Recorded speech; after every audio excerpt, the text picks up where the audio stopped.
We believe that prayer is such an important part of following Jesus, that you actually establish a communication life with God.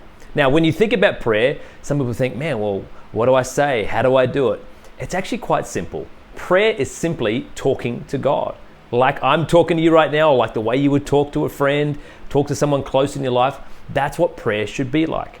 When Jesus was asked about prayer, he actually had a radically different way to most people's understanding of prayer. He said, when you come to God, he says in Luke 11, that you should talk to him and say, hey, my Father or our Father in heaven, holy is your name, or hallowed be your name. He actually made this a relationship or a relational connection.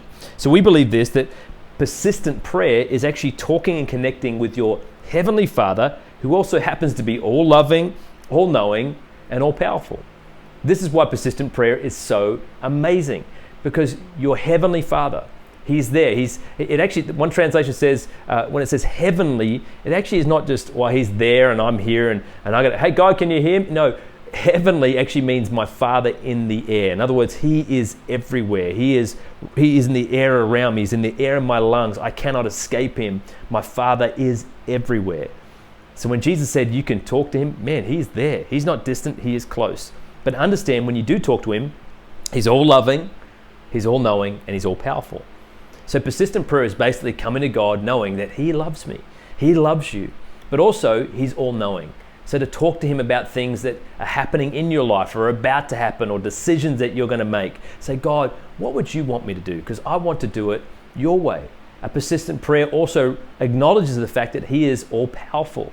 God, you are bigger than this. You are greater than this. You can handle this. So we encourage you to develop this lifestyle of persistent prayer.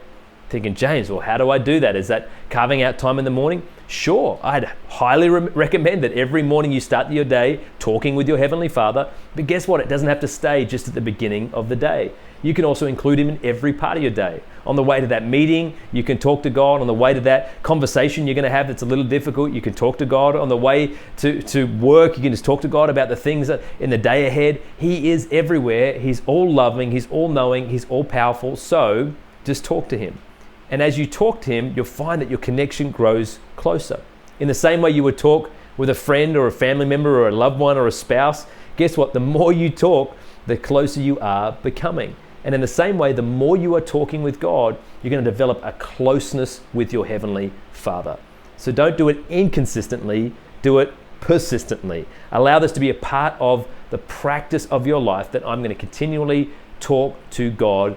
I'm going to be a person of persistent prayer.